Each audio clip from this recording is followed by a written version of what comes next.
escuchan, nuestros oyentes. Estamos como hoy y como siempre desde la ciudad de Medellín en nuestro espacio Derecho al Oído, nuestra emisora Poliradio. Y el día de hoy nos acompaña como siempre en nuestra mesa de trabajo el doctor Jorge. Jorge, ¿cómo estás? Hola Julio, ¿cómo están? Muy buenas tardes para todos.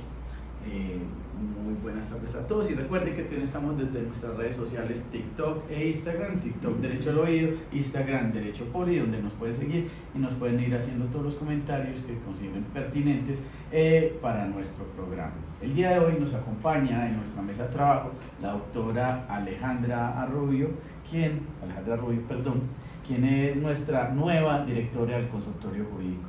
Doctora, buenas tardes.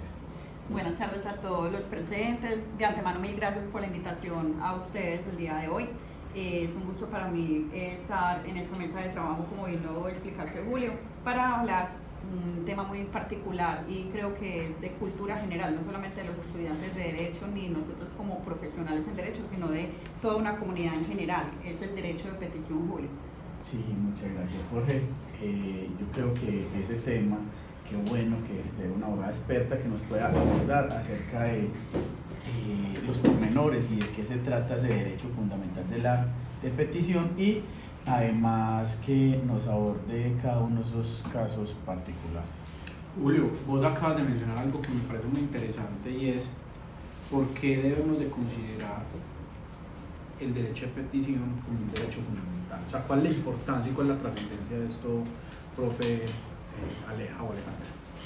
Bueno, de antemano el derecho de petición hay que entrarlo a conocer primero como una facultad que todos los ciudadanos tenemos, ¿cierto? Todos los ciudadanos del territorio colombiano, de acuerdo a nuestra constitución política en el artículo 23, reza que cualquier persona tiene un derecho de acceder a una información que repose en entidades tanto públicas como privadas. Entonces, partiendo de eso, es una gran oportunidad que tiene cualquier persona que de manera respetuosa acceda a una información que esté allí reposando en esas entidades. Y pues partiendo de que cuando no tenemos acceso a esa información, pues claramente se nos van a vulnerar ciertos derechos fundamentales que más adelante pues explicaremos cuáles son esas consecuencias de cuando se nos suprimen esos accesos a información, a documentación, a consultas, a conceptos que requerimos para adelantar algún otro trámite paralelo a. Entonces, derecho de petición es la facultad que tenemos de saber una información. ¿O se puede definir de otra forma? De contar, de tener, de llegar a ella. Sí. Pero a través de quiénes. Es decir, quiénes están obligados a suministrar, a informar, a dar, a conceder, ¿cierto? Sí. A divulgar una información. Bueno, lo primero que hay que tener presente es que, como bien lo indico en mis aulas de clase, nosotros tenemos una relación con las entidades públicas. Nosotros somos la parte pasiva o la parte legitimada para ingresar a solicitar a entrar a solicitar determinada información, y las entidades públicas o entidades privadas son quienes están guardando esa información. Entonces, para darle una categoría un poco más, más dinámica a la explicación, si yo necesito acceder a una información que requiero, no sé, pues digamos, solicitar los requisitos para acceder a una licencia de construcción porque requiero adelantar una reforma en mi inmueble, ¿cierto? Cualquier información la puedo obtener. Ejemplo, a mí que me encanta el chisme, que es sabido por todo el mundo que el chisme es lo que más nos encanta a los penalistas. Quiero saber si Sandra Heredia es una jueza en propiedad. ¿Yo puedo preguntar eso como particular? No se puede. Claro que sí. ¿Por qué? Por el hecho de que ella es una funcionaria pública y claramente hay unas bases de datos en donde se puede acceder inclusive a las hojas de vida de los funcionarios públicos. Ejemplo, el CIGEP es una plataforma en donde cualquier persona particular, tú, yo, cualquier persona que esté en ese recinto puede solicitar esa información. Ya de ahí a entrar a solicitar informaciones un poco sensibles, que ya pues adelante indicaremos cuáles son. Ahí donde la norma nos dice, usted tiene derecho, pero hasta un punto, aquí es su alto en el camino. Entonces no podríamos acceder pues a conocer ya información sensible o que se encuentre protegida por la Ley de Protección de Datos Personales. Pero ahí hay un punto importante que menciona Julio, y es ¿qué hace parte, digamos, de la posibilidad o facultad que tienen los ciudadanos de acceder a la información, y qué hace parte de lo que se conoce como la información, la transparencia que deben de tener las entidades públicas? Porque digamos lo que tú dices es cierto, es que hay una información que es de público conocimiento, por decirlo de esa manera, que es transparente a todos los administrados, y que las entidades se encargan de hasta publicar en sus propias redes sociales o hasta en su propia página web y demás, que hace parte, digámoslo así, de lo que se conoce como el derecho o ¿cómo se puede llamar eso? Derecho a la transparencia, o el principio de transparencia. Exacto. Que debe versar sobre la relación de los administrados con la administración en ese sentido. Así ¿cierto? Es. Sí, entonces, ¿qué pasa con esa información? Hay información que deben las entidades públicas por obligación mantener allí pautadas en las páginas web institucionales o pues, gubernamentales, ¿cierto? Sí. Toda esa información debe estar allí abierta. Es decir, tú quieres conocer cuál fue la última contratación que se hizo en el municipio de Medellín. Hay un link que se denomina normatividad, ingresas por allí sin ningún tipo de acreditación, de que te digan que te tenés que registrar como usuario, nada. O sea, es una información que se da la trazabilidad abierta a cualquier persona para consultarla. Y en el instante, pero también es importante. Claro, de manera inmediata, sin ni siquiera tener la necesidad, de tener de presentar un derecho de petición. Es de manera inmediata. Ya hay otro tipo de información, ejemplo, documentos, que claramente no pueden estar ahí cargados y que requerimos algo más puntual, algo más conciso o especializado inclusive de determinado funcionario que nos suministre esa información. En ese punto, de acuerdo a las necesidades de ese usuario, pues tendrá que hacer uso del derecho de petición. Aleja, hablemos, digamos que ya propiamente del tema del derecho de petición, y la pregunta es la siguiente. Digamos, la regulación que se encuentra en el derecho de petición está dada en la Constitución Política Nacional, digamos que el principio constitucional está marcado allí, es un derecho fundamental de todo ciudadano, lo que tú mencionabas al principio, pero ese derecho fundamental, digamos que ha sido desarrollado legalmente, qué pena, pero eso ha tenido ciertas modificaciones, o digamos que en algún momento se legisló, se reguló de una manera, cambió. Es decir, cuéntanos un poco la historia del derecho de petición en ese sentido. Bueno, como bien lo indicas, constitucionalmente lo tenemos pues consagrado en el artículo 23.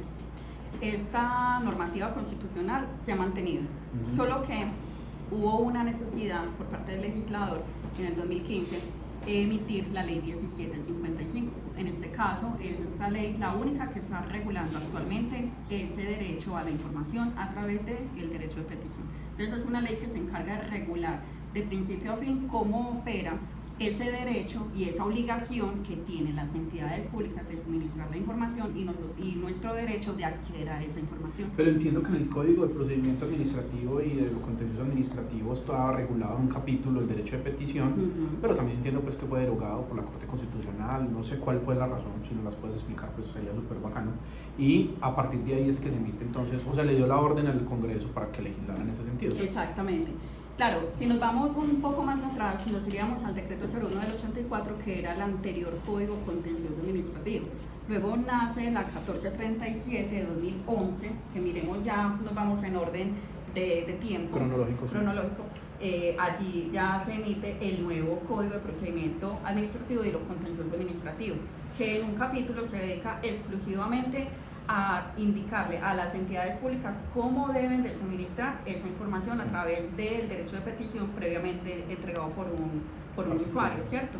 Pero de la misma mano concordamos con la ley 1755-2015, que es la que estipula o se puede indicar que es la ley especial que regula de principio a fin ese derecho de petición. Perfecto.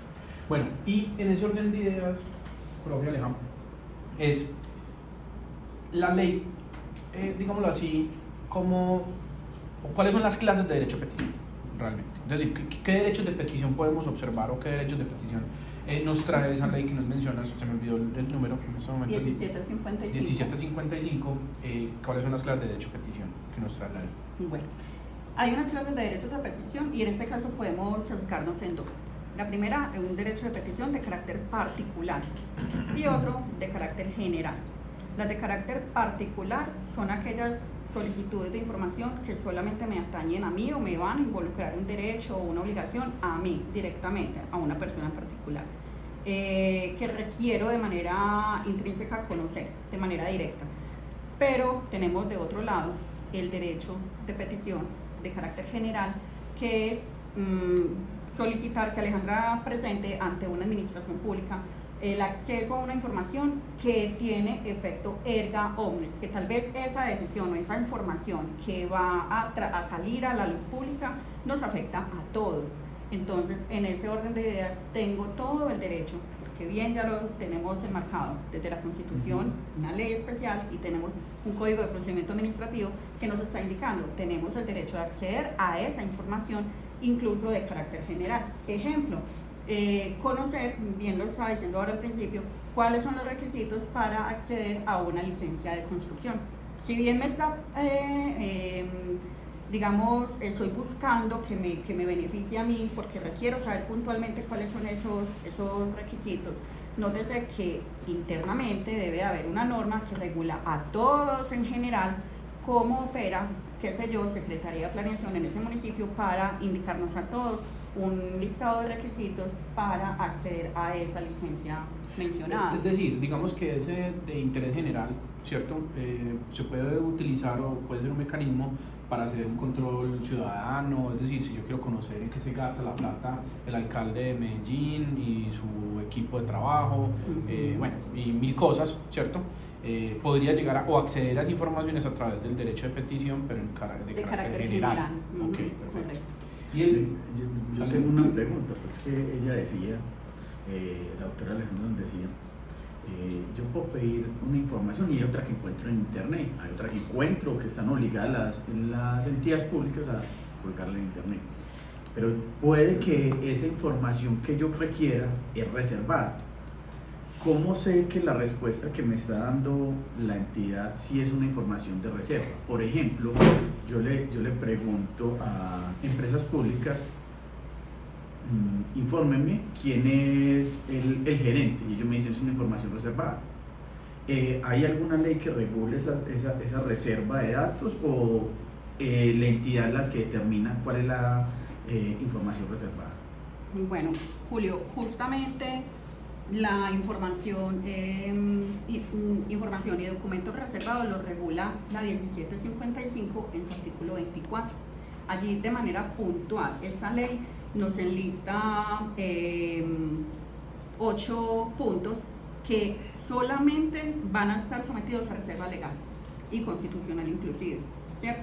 Entonces, ¿qué pasa con, no sé, un caso en el que vos le digas a una entidad pública, requiero conocer a una EPS, tal vez, requiero conocer la historia clínica de Jorge?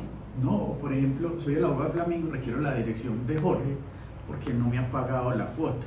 Quiero embargarlo y requiero eso para el proceso ejecutivo. No sé si requiere uno la dirección. Exacto. Le digo, Flamingo, empresas públicas, deme la dirección, o el registro de instrumentos, deme la dirección de información reservada o no. Bueno, para instrumentos públicos, claramente, como bien su palabra lo indica, y ahí es donde yo digo que el derecho es muy bonito porque tiene palabras muy obvias y esto es de lógica, es un instrumento público. Vos podés sacar el certificado de libertad de mi inmueble y no hay ningún problema porque es una información sometida a conocimiento público, ¿cierto? Que justamente esa es la razón de ser de un registro, darle publicidad a esa titularidad de los inmuebles. Pero es diferente ese tema del caso de Flamingo, en el que tú como abogado le solicitas a Flamingo que te indique Jorge dónde tiene su domicilio.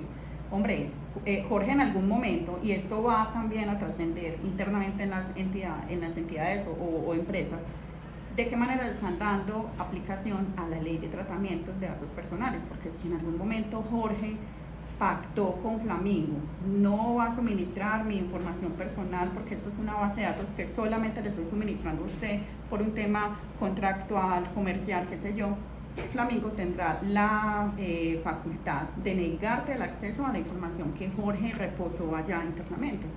Por lo mismo, porque él está amparado con la ley de protección de datos. Entonces, El domicilio de Jorge no siempre va a estar ventilado en bases de datos pues, en general. Esa es la gran diferencia. O sea que es mejor no tener casa propia para que me ubique. Pues el hecho de tener una propiedad a tu nombre no implica necesariamente que tengas que ser tu domicilio, tu lugar de residencia. Exactamente.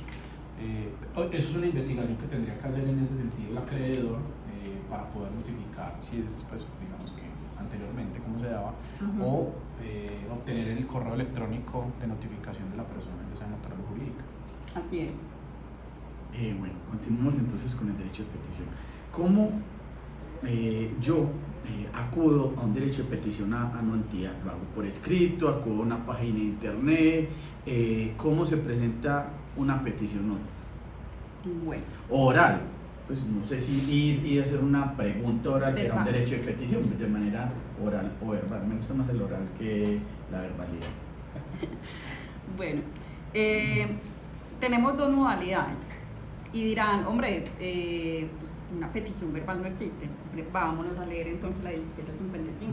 Nuevamente esta maravillosa ley nos está dando la facultad de inclusive presentar peticiones verbales ante un funcionario público, ¿cierto? Sin necesidad de entregar físicamente un documento en donde repose esa petición. ¿Cómo se le da manejo a esa modalidad verbal? Claro, llega la persona de manera presencial ante una entidad pública, dice cuál es su inquietud y ya se entiende que es una petición. Pero, ojo, ese usuario debe de salir de allí con una constancia de que su petición fue debidamente radicada, ¿cierto? Ahí es donde le entregamos esa obligación al funcionario público de que debe dejar una constancia y una redacción sucinta y concreta de esa petición de ese usuario. Entonces, nótese que se verbalizó, pero finalmente quedó en una constancia por escrito para ambas partes, tanto para el peticionario como para la administración pública, en este caso el ejemplo. Quiere decir eso que, es decir, el usuario presentó su derecho de petición a través de, pues, o verbalmente, pero quedó radicada a través de un mecanismo que precisamente permite su materialización y su trazabilidad, claro. Completamente. Okay. Exacto. Entonces, porque pues nos estaremos tal vez como preguntando y cuestionando, pero ¿cuál es la razón de ser, de tener algo verbalizado que finalmente va a quedar un documento? Porque no lo puede hacer el usuario. Exactamente. Aquí la cuestión es, no le están entregando esa carga al ciudadano de a pie. Eso ya es un trabajo que tiene que hacer el funcionario público porque está en su obligación, o está dentro de sus funciones públicas como tal, ¿cierto? Y pues, insisto, así lo dictó la ley 1755. Diferente, encontramos entonces del otro extremo la modalidad escrita. Ya en este punto la ley dice, si usted me va a presentar un derecho de petición, mínimamente debes de cumplir con unos requisitos. Entonces, esos requisitos no lo entrega debidamente sucinta el artículo 16 de la 1755, en donde nos indican de manera clara cuáles son esos mínimos que deben de contener la petición que ese usuario vaya a presentar ante la entidad pública. ¿Y cuáles son esos mínimos de un derecho de petición? Pero qué pena, Julio, y como para pues, aunar un poco la pregunta que hace Julio, realmente entonces el funcionario que reciba una petición de forma verbal, pues supongo yo, debe de cerciorarse de que esa petición que está realizando la persona o el usuario de forma verbal cumpla con esos mínimos también. Claro, claro que sí. Porque, digamos, el ciudadano o el peticionario no está en la obligación de conocer cómo se encuentra estructuralmente esa entidad, ¿cierto? O sea, cómo es la planta de personal, sí. O es que yo debo de conocer cuáles son las funciones. Exacto. Entonces, por eso ese derecho de petición, lo mínimo que debe contener, insisto, dentro de la constancia de la materialización de la petición verbal, como la petición física o escrita, deben de contener, primero, deben de designarse de manera puntual la autoridad a la cual se va a dirigir. O no estamos hablando de que tiene que estrictamente especificar secretario de planeación, secretario de educación, no. simplemente diríjalo a la alcaldía, a la EPS, a la institución educativa tal, ¿cierto? Internamente ellos deben de entregarle por competencia ese derecho de petición a la persona cuyas funciones pues así se lo exijan solucionar, ¿cierto? Sí. Entonces eso sería como el primer requisito mínimo que debe contener la petición. Claramente, pues identifíquese, nombre, cédula, una dirección donde te puedan notificar. Y acá es donde entramos a hablar de que la notificación vos la puedes incluso autorizar de manera electrónica. Vos necesariamente no debes de indicar tu dirección física, sino que si sos de las personas y eso ahora pues con la entrada de la virtualidad y esas modalidades híbridas, hay posibilidad de que pues hombre, yo soy más de estar pegada en el correo electrónico, que me lleguen ahí las notificaciones. Entonces esa dirección electrónica sería pues como tu dato de ubicación y obviamente un teléfono en caso de que la entidad te vaya a requerir para subsanar alguna falencia que tengas o algo que aclarar. Exacto. De igual manera, pues lo más importante, ¿usted qué quiere? El objeto de la petición. ¿Para qué estás elevando el derecho de petición? Bueno, para solicitar X o Y documento o X o Y información. El objeto de la petición. Las razones. Se debe de ahí estamos hablando desde el punto de vista del derecho de petición de carácter general. Sí, claro. Pues, es decir, vamos a solicitar un documento, vamos a solicitar eso, pero que nada que afecte directamente al usuario implicado. Exacto. Porque ya estaríamos hablando entonces en el derecho de petición de carácter particular. Okay. Sí, entonces, ¿qué ocurre? Debes de indicarle a la entidad pública cuáles son esas razones en las cuales estás fundamentando tu petición. Sí. ¿Usted para qué requiere la documentación? ¿Usted para qué requiere esa información? ¿Cierto? Y pues si bien tienes pruebas de aportar o algún documento para acreditar esa necesidad del acceso a la información, también lo debes de hacer.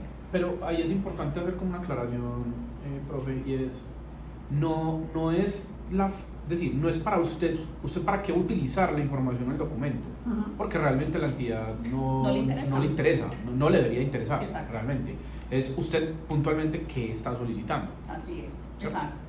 Sí, o sea, no es argumentarle o sea, casi que, me van a disculpar la expresión, casi que rogarle a la entidad pública, veas que yo requiero la información para X o Y situación.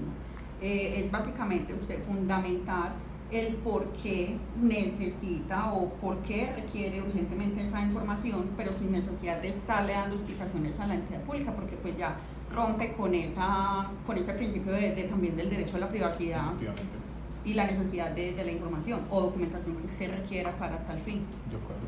Jóvenes, 5 años y no me han iniciado cobro coactivo por un impuesto en vehículo. ¿Cierto? Derecho de petición para que se pronuncie acerca de la prescripción. Y hay algo que ustedes hablan, los administrativistas, es el silencio en esa respuesta. Porque ellos tienen un término para responder que yo creo que no hemos llegado allá. Que eso se hace a través de derecho de petición, o estoy equivocado de esa acción, o no es una información que le deba pedir a la administración pública. Ok, bueno, Julio nos acaba de abrir otra puerta y son los términos que tiene la entidad pública para dar respuesta, Sí. ¿cierto? Y claramente, al haber unos términos legales, el no cumplir con esos términos trae unas consecuencias jurídicas, ¿cierto? Sí. Entonces, si bien tenemos unos términos dentro de los cuales la administración pública tiene la obligación de cumplirlos y de dar respuesta a más tardar cumplido ese tiempo, vamos a contarle a los oyentes cuáles son esos términos, ¿cierto? Ese plazo que tiene la entidad para darle respuesta y que no estemos por ahí pasando momentos amargos en incertidumbre, que eso es lo que busca justamente esta ley. Enervar a toda costa esa incertidumbre del ¿será que sí? ¿Será que no? ¿Cierto? Sí. Entonces, si vamos a solicitar cualquier tipo de información, la entidad pública tendrá hasta 15 días hábiles para dar respuesta. Si vamos a solicitar documentos, son hasta 10 días hábiles, nuevamente insisto. y si es para solicitar elevar una consulta, ¿cierto? Ya dependiendo de una especialidad, ya sea jurídica, técnica, pues de cualquier área en específico, tiene la entidad hasta 30 días contados a partir del momento de su recepción para suministrar esa información, ¿cierto? Entonces nótese que son 3 momentos diferentes y 3 términos diferentes que deben de quedar muy claros y deben de ser de manejo y de conocimiento, pues inclusive peticionario.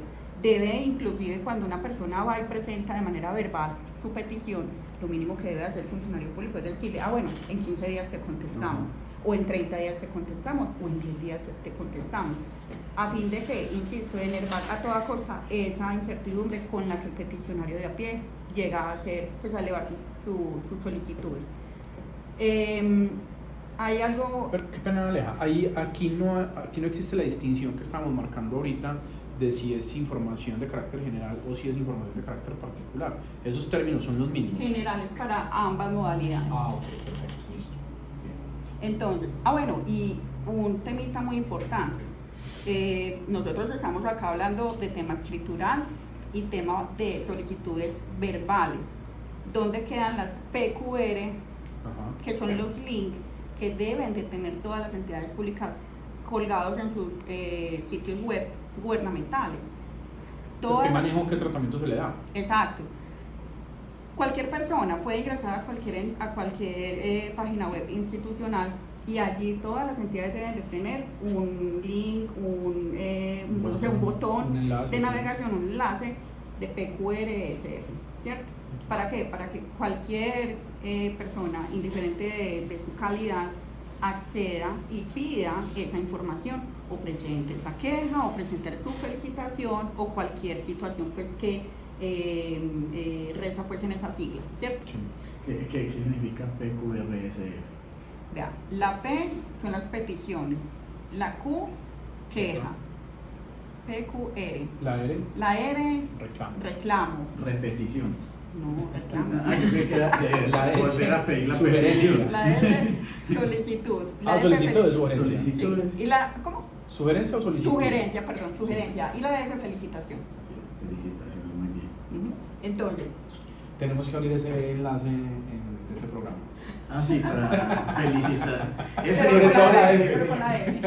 Aquí nada de quejas, solo el practicante porque a ver. Entonces, indiferente de lo que vos vayas a darle clic, si es la misma página de la entidad te da la posibilidad, entonces es una petición, es una felicitación, es una sugerencia, ¿cierto? Pero va a ingresar con el tratamiento de los términos de la 1755. Como una petición, ¿cierto?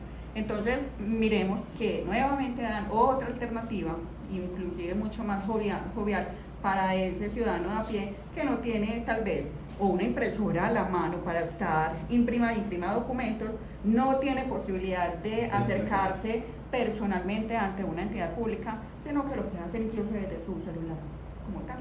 Perfecto. Entonces, la ley en ese sentido es demasiado benévola para efectos de esas necesidades. Es demasiado amplia. Sí. Pues decir, a través de mensaje de datos, escrito, verbal, por Así cualquier es. medio se puede presentar ese tipo de peticiones, quejas, reclamos y solicitaciones. Exacto. Entonces, Julio hace unos minutos estaba diciendo, ¿Cuál es la sanción? ¿qué por pasa? responder? ¿Qué pasa si la entidad pública no me responde? De aquí se nos abren también 2 caminos. Pero espérate, Ale, que esa pregunta me parece fundamental. Pero antes de llegar a esa pregunta, digamos como adentrándonos un poco también en la petición particular, eso quiere decir que yo solamente puedo presentar peticiones, quejas, reclamos, sugerencias, felicitaciones a una entidad pública, o también el espectro ahí también se me amplía. Sí me hago entender, es decir, A un privado. también puedo presentársela a un particular, a un privado, o también puedo presentársela a un privado que ejerce funciones públicas, como puede ser una notaría, como puede ser una cámara de O a la comercio, universidad. o a la petición. universidad. Dígame quién es la directora del consultorio jurídico hoy. Tal cual, ¿cierto? Exactamente. Sí, o sea, acá estamos dando como unas luces y la estábamos enfocando desde la participación de una entidad pública. Pero claro, Jorge, si bien tenemos desarrollado el acceso a la información desde el ámbito constitucional, haría mal la 1755 en sesgar solamente el acceso a la información para entidades públicas. Entonces, ¿dónde quedan esas informaciones o documentos o incluso consultas que deben de salir o de migrar de entidades de carácter privado? Y acá es donde entramos a hablar de cualquier... Del Flamingo. Del Flamingo, de instituciones educativas privadas, ¿cierto? Y también personas naturales que ejerzan funciones públicas, ejemplo, un notario o una cámara de comercio, ¿cierto? Entonces, claro, no podemos pensar que esta ley solamente está obligando, entre comillas, a una entidad pública a suministrar información. Esto tiene un rango amplísimo para involucrar a todas aquellas personas que estén resguardando cierto tipo de información y que en cualquier momento se lo puedan solicitar esas personas interesadas. Pero entonces ahí el marco de, digamos, y lo que planteaba ahorita Julio al principio, es el marco, digámoslo así, de reserva, también se amplía a medida que va tocando a particulares, a personas naturales que ejercen funciones públicas, a particulares que ejercen funciones públicas, porque también hay que distinguir, venga, ese particular, sí, es un particular, tiene sus recursos, tiene sus activos, tiene sus ingresos que son particulares, pero también administra, en el caso de las cámaras de comercio, unos registros públicos, o en el caso de los notarios, pues evidentemente da fe de todos los actos que allí se llevan. Entonces, en últimas, ¿a qué información puedo acceder en el caso de las personas privadas o los particulares, de estos que ejercen funciones públicas pero que son privados, ¿cierto? Es decir, ¿a qué información puedo llegar allá? ¿O qué información se pueden reservar en Darma? Listo.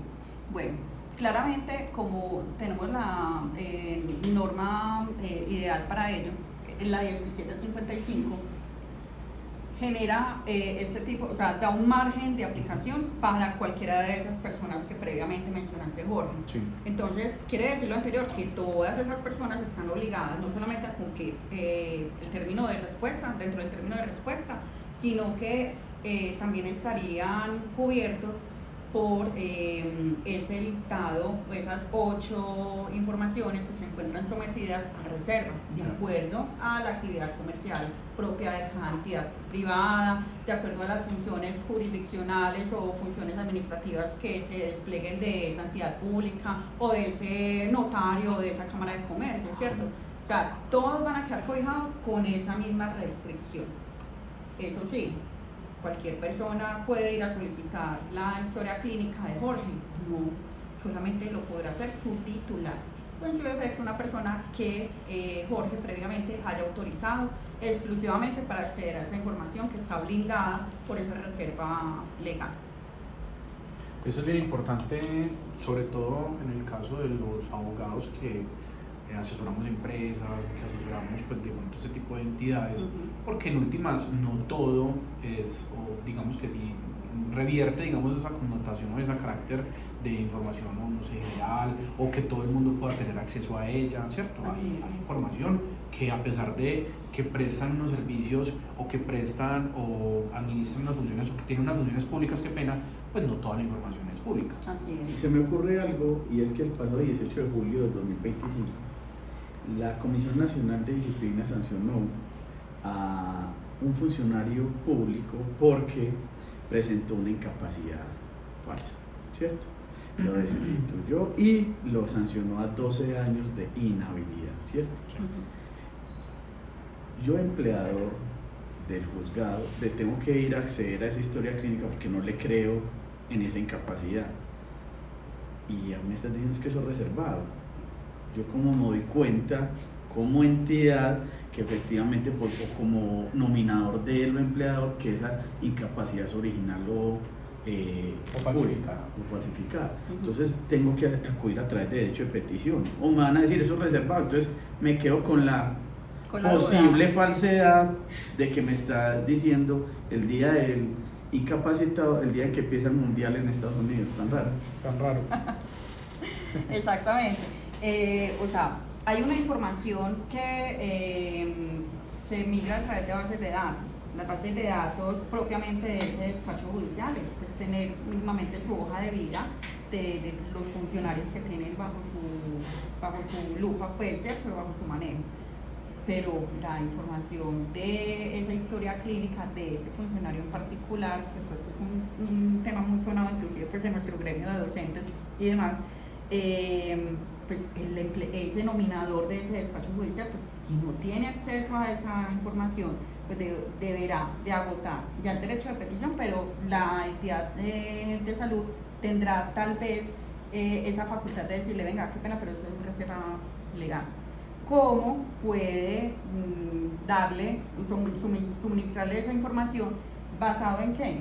Usted es el nominador y aparte de eso es autoridad judicial.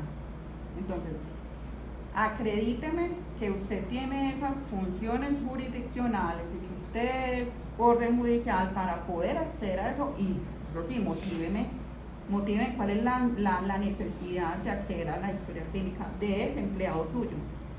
Creería yo que ese tipo de situaciones rompen con las reglas generales que nos están ilustrando desde el legislador, y vemos que el legislador en esa situación se ve corto, porque, o sea, no todos los casos son iguales, y ese en particular se torna necesario para poder acreditar si ese funcionario público realmente estaba acreditando realmente una incapacidad.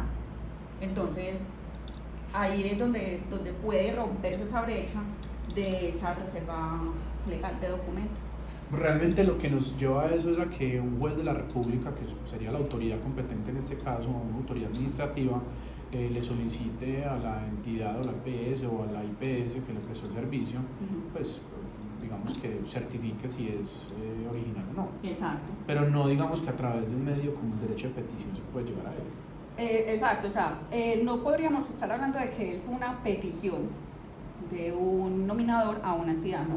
La solicitud en sí se hace a través de un exhorto, y es con un fin básicamente de un motivo de investigación disciplinaria. Entonces, vámonos a algo muy habitual, los abogados que recuperan cartera. Le solicitan al señor juez que le diga, que oficie a CIFIN, a las centrales de riesgo. A las centrales de riesgo. Es que necesito que usted, señor juez, le diga a las centrales de riesgo que arrime al expediente judicial todos los créditos y productos financieros que ese demandado tiene. ¿Para qué? Para poder acceder a conocer sus cuentas bancarias, si tiene CDT, en fin, que van a hacer finalmente una solicitud de medida cautelar.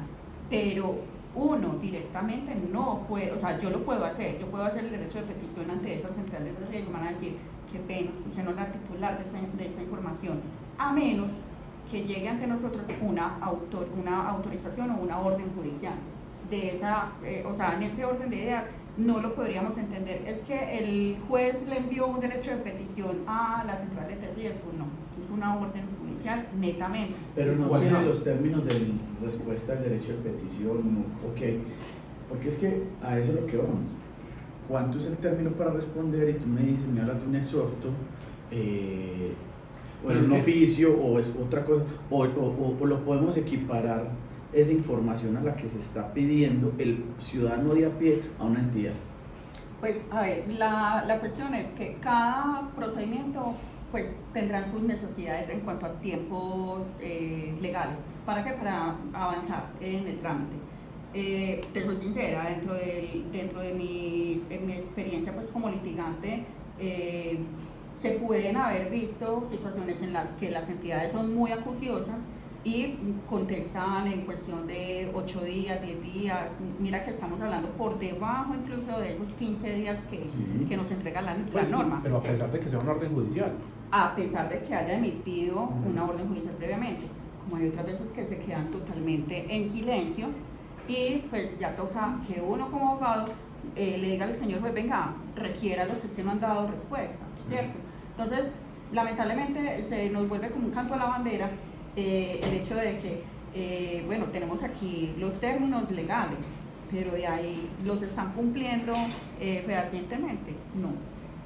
Entonces, ahí vamos a hablar y se nos abre la posibilidad de debatir las sanciones o esas consecuencias de no contestar dentro de los tiempos que previamente manifestamos. Porque sería diferente para una entidad particular que para una entidad pública. Las consecuencias por no contestar. Claro que sí. Las entidades públicas, si bien no contestan a tiempo sus peticiones, pues les cuento que esto puede dar lugar a una apertura de una investigación disciplinaria. ¿Por qué? Porque no está cumpliendo con sus funciones públicas, y dentro de sus funciones públicas está el que darle un orden, obviamente respetando un orden de llegada, todas las peticiones que le lleguen a su despacho. Y si no lo hace, entonces pues estás omitiendo el cumplimiento de una función. Y si bien se suprime de dar la información una entidad privada, pues que claramente no están amparados por la ley disciplinaria, no son sujetos disciplinables, pues ya nos vamos a una consecuencia, que es habilitar un mecanismo constitucional denominado acción de tutela. Con lo que eso puede conllevar, y es si desacatan una orden de un juez, pues evidentemente ya una orden de arresto y una sanción económica. Un incidente de desacato. Pero entonces pregunta, presenté la petición a Secretaría de Catastro Departamental, pasó el tiempo, 10, 20, 15, 30 días, no me dieron respuesta. ¿Qué hago? Bueno, les había indicado que pues, el camino se nos abre en dos. Uno, sí. Hay una, entre comillas, control jurisdiccional, que es la acción de tutela. Es un mecanismo constitucional que cualquier persona puede invocar ante un juez de tutela, diciéndole prácticamente, señor juez, presenté ese derecho de petición, se cumplieron los términos legales, 10, 15, 30, no me respondieron. Entonces, ampáreme, tutéleme ese derecho a la información, porque hemos insistido, está consagrado como un derecho fundamental en el artículo 23 de la Constitución Política. Señor juez, ampáreme los derechos, y se habilita pues obviamente ese canal judicial, acción de tutela. El juez dará la orden a esa entidad de que en un término perentorio de X número de horas, inclusive no son días sino de horas, obliga a esa entidad o a esa empresa de carácter privado a brindar a suministrar esa información en ese tiempo. De no hacerlo, ya se hace acreedor a una apertura de un incidente de desacato. Y ante ese desacato no cumplirse, pues ya viene una sanción que ya previamente Jorge mencionó, que son aproximadamente 3 días de arresto y unas sanciones pecuniarias en contra de la persona que era el obligado o tenía esa responsabilidad de dar respuesta oportuna a ese derecho de petición. Entonces, ese es un mecanismo inclusive sancionatorio, por decirlo de alguna manera, de no contestar a tiempo una petición. Y aplica tanto para las entidades públicas como privadas. Pero ¿qué pasa si el derecho de petición se lo radicamos a una entidad pública? Que bien sabemos que no solamente va a dar un índice de una posible constitución de una falta disciplinaria porque no está contestando dentro del tiempo, y eso está inclusive dentro de su manual de funciones, ¿da lugar a qué? Apertura de proceso disciplinario. Sí. Pero también hay una figura que los administrativistas conocemos como el silencio administrativo negativo. El silencio administrativo puede ser de dos formas, el negativo y el positivo. Pero en este caso, ya inclusive tenemos que dejar trascender inclusive 3 meses después de que la entidad pública no nos conteste, vamos a presumir que la respuesta fue negativa, juro. O sea, automáticamente, vos podés presentar la petición ante una entidad pública. Si vos querés presionar a la entidad para que te contesten, tenés el mecanismo constitucional, acción de tutela. Pero si pasan 3 meses, decir, no, yo voy a esperar un tiempito, le voy a dar el plazo, y pasan 3 meses, si no te contestan, se va a presumir que la entidad te respondió con un no. Y es un híbrido jurídico porque no hay respuesta física ni electrónica, no hay una respuesta materializada. Es un híbrido de una respuesta que es un latente no. ¿Esos 3 meses son en días hábiles o 3 meses calendario? Son todos días hábiles. La norma cuando la norma no especifica propiamente hábil, se entiende que son corrientes, ¿cierto? Entonces, en ese orden de ideas, ya nos tenemos que remitir al artículo 83 del Código Administrativo de lo Contencioso Administrativo. ¿Sí? Pero entonces la recomendación aquí sería con un usuario que vaya a presentar una petición, si no responde, tutela. Tutela, sí. Porque si es que Es los un 3 medio más- meses le negaron. Claro. No, y es mejor contar con la respuesta realmente. Claro, y todo depende de qué, de la necesidad, o sea, la necesidad Total. de la persona pues en acceder a la información, como bien te digo. Si vos no tenés ningún afán, pues esperes a que se le constituya, se le configure, perdón, el silencio negativo, y para fines ya judiciales ante la jurisdicción de lo contencioso administrativo, vaya y demande a la entidad pública, pero allá, ante la jurisdicción de lo contencioso administrativo. Pero si requieres con urgencia la información y ves que te están afectando, vulnerando, amenazando un derecho, como es la información, el acceso a la información, acción de tutela. Claro. Porque así presiono realmente lo que decía ahorita. Por lo menos que me den las razones o los argumentos jurídicos de por qué me están negando esa información o por qué me están negando la petición y demás. Exactamente. Precisamente pensando en lo que tú estás mencionando, pensando en acceder a la jurisdicción de lo contencioso administrativo. Exacto. Totalmente. Y bien sabemos que pues, o sea, tocar puertas ante un juez de lo contencioso administrativo pues es un proceso Es bien demorado. largo, Tedioso. es extenuante. Sí. Claro, su misma palabra lo dice, es contencioso. Entonces, allí se va a quedar un buen tiempo esa decisión cuando buscamos claramente atacar una decisión administrativa que, insisto, fue un latente no a través de esa presunción legal del silencio negativo. Pregunta Pedro. Presenté derecho de petición para reconocimiento de pensión de vejez. Han pasado más de 30 días y con pensiones entidad pública no me ha dado respuesta. ¿Puedo acceder a la tutela? Claro que sí. Él ya tiene habilitado ya agotó el tiempo legal, ¿cierto? Ya podría hacer uso de ese mecanismo constitucional de la acción de tutela en contra de la entidad pública y paralelamente podrá pues radicar una queja disciplinaria en contra de ese funcionario que tiene la obligación de haberle suministrado esa información. Máxime que insistimos con estos amparos de los derechos fundamentales. Estamos hablando, pues si bien está invocando un tema de pensiones porque ya es una persona adulta, una persona que tiene una situación, una protección especial. Entonces, la idea es que para darle celeridad, pues hagamos uso de ese mecanismo constitucional. ¿Y la universidad le puede colaborar con esa acción de tutela? La universidad, claramente a través de nuestros servicios del consultorio jurídico, podrá suministrarle la asistencia jurídica de un estudiante de Derecho adscrito al consultorio jurídico para que le elabore esa acción de tutela y pues podrá enseñarle la ruta al usuario para que lo radiquemos ante el juzgado competente. Perfecto. 5 minutos nos faltan para terminar. Pero bueno, no dura definitivamente.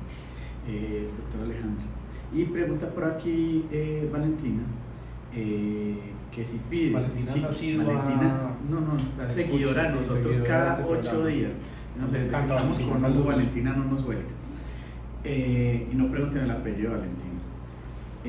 Si pide copia de la historia clínica a través de derecho de petición, la entidad, es a nombre propio, me imagino que es de ella, tiene que entregarle la historia clínica. Claramente, como ahora temprano lo mencionamos, ella es la titular de esa información. Entonces, la entidad no haría bien en negarle el acceso a esa información o a esa historia clínica porque ella es su titular, ella es la única afectada o beneficiada con la información que reposa allí, a menos que lo haga a través de una apoderada.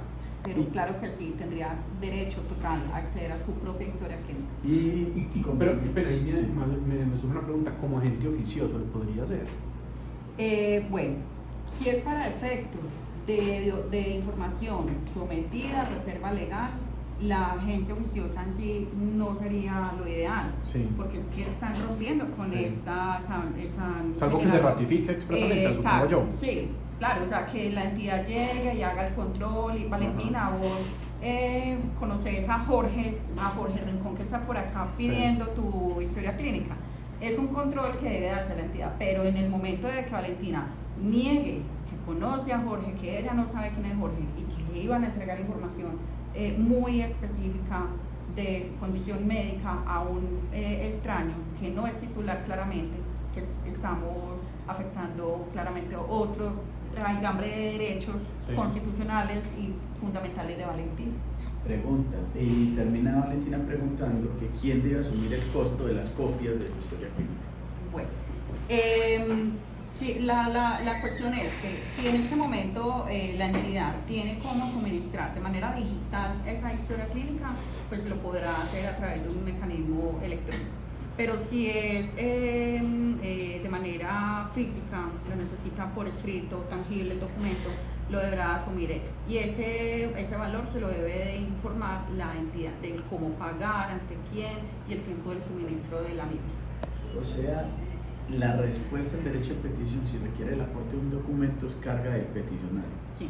Ojo, pero voy a hacer una aclaración por el tema de la historia clínica.